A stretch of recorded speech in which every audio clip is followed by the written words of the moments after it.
Hello everyone and welcome to something a little different from my channel. Gaming is a topic that has all kinds of interesting aspects to think about. Some of these I find myself thinking about quite a bit, and I wanted to give my thoughts or at least think through them out loud. So I'm starting a series I'm calling Gaming Notes, to take a look at these various topics and think through them a little bit. My initial idea was to do just one video on reviews, looking at their flaws, but why I still thought they were important. As I was thinking through that idea, I realized that this wasn't quite as simple as I thought. The reality is that reviews are kind of complicated with lots of different issues, making the subject easy to spend a lot of time on if you try to tackle them all in one video. Instead, I decided to break up these issues to allow them to be a bit more manageable in size. Today's issue is a fairly basic one, but it's also not something I hear said out loud as often as I think it should be. And this is the simple fact that reviews are subjective. Or perhaps better phrased, reviews contain a significant amount of subjectivity. Just so we're all on the same page here, subjective means based on or influenced by personal feelings, tastes, or opinions. This is the opposite of objective, which means not influenced by emotions or prejudices, or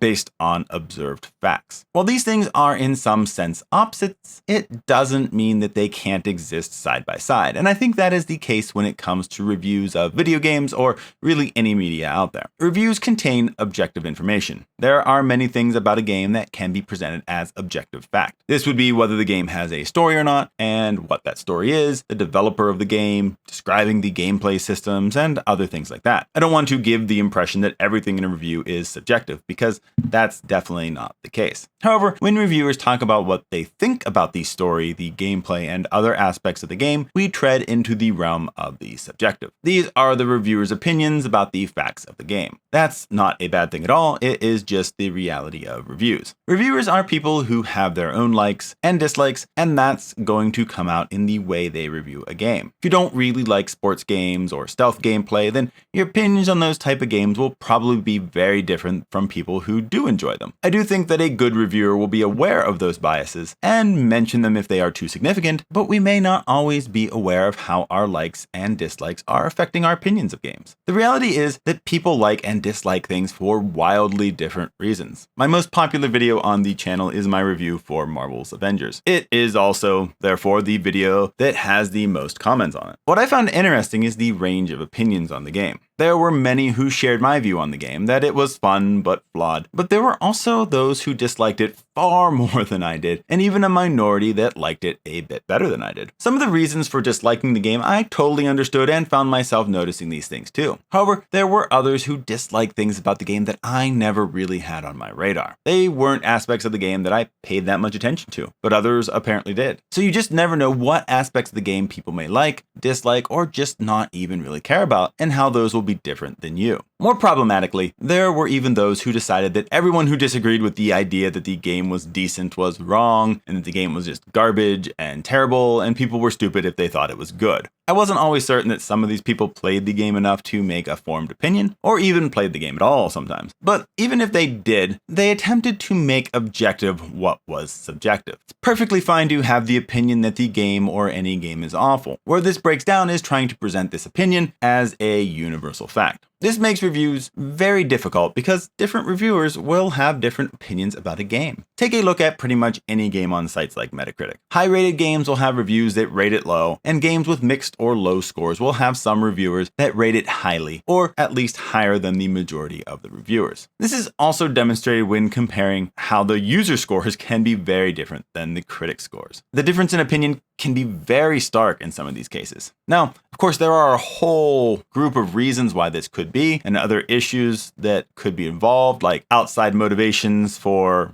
outlets to boost a score higher than may be warranted, critics who tend toward being overly critical, review bombing in the user reviews, games getting updates that help or hurt the game later on, and others that could play into this as well. But those are issues to look at in other videos. My focus for this video is that reviews are going to contain both the objective and the subjective. As I said earlier, this is not a bad thing, but it's something we should be aware of. In some ways, it feels like it is just the nature of the internet to want to transform opinions into cold cold, hard fact, or vice versa sometimes. But it doesn't really work like that. You can disagree with a person's opinion, but that doesn't make the person's opinion wrong unless it's contrary to something on the objective side of things. Does this mean that reviews are of no use and they're not worth doing? I don't think so. But reviews are just a tool to help people make informed purchases. They are not this magic thing that, like, because one reviewer likes something, that everybody's going to like it, or that one person hates it, everybody's going to hate it. It is just a tool to help you kind of get opinions on the games and about what the game's like. And as with any tool, knowing how to use them is very important. So what are some things that I think can help us navigate the fact that reviews are this mix of objective and subjective? The first thing may not seem to have a lot to do with reviews, but that is learning to know what you like. Just hearing other people's opinions on games isn't going to be very helpful if you don't know what games and genres you enjoy playing. If you're new to gaming, this is going to take some time. It may involve borrowing games from friends, checking out free-to-play games, or buying a few games that are popular or look fun to you to see if you like them or not. Those who have been playing longer, it may just be sitting down and thinking about what some of your favorite games are,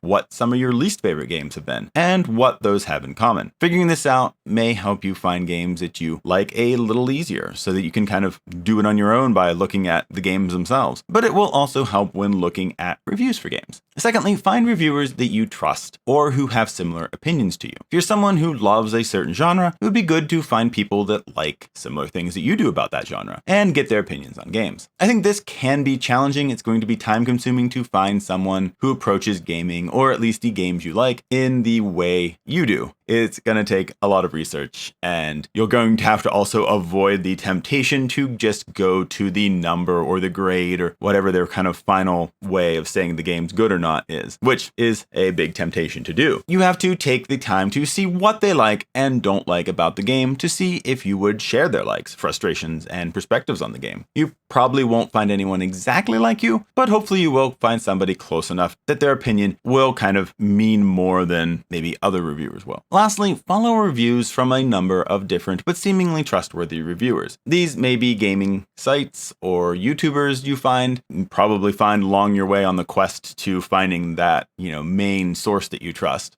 Finding people that give reviews you enjoy and make it evident that they've actually played the game are important, even if they may not quite align to what you like in gaming. Personally, I'm not a huge fan of the super critical reviews, even those who like to do it just for more humor, more comedic effect. So I don't really watch that style of review. I tend to like people who give information about the game and don't really relish giving the bad news about games, even if they will say that they didn't really like it or if it wasn't for them, and then they give reasons why, and I enjoy that kind of reviewer. So finding that pool of reviewers that you like and their approaches or just their personalities, their voices, whatever it is that you like about them, that will be helpful in using reviews as a tool to help you figure out what games are worth it and what games may not be. Now, I think I'll leave this topic here for now. As I said, this is a pretty simple topic. Reviews being both objective and subjective is probably not too profound of a thought. However, I wanted to try my hand at making a bit of a different sort of video for the channel, so here we are. I wanted something that was a little bit on the easy side to kind of get my feet wet with this style. So I'd love to hear what your thoughts are on this video. Would you have added anything here? Do you disagree with my thoughts here? Is there something you would want me to expand on? Are there other topics you'd like to hear me cover in the future? As always, let me know in the comments and we'll see what happens. Hopefully a new one of these will appear semi-regularly in the future, where we'll take a look at other aspects of reviews and any other topics in the gaming world that I find interesting.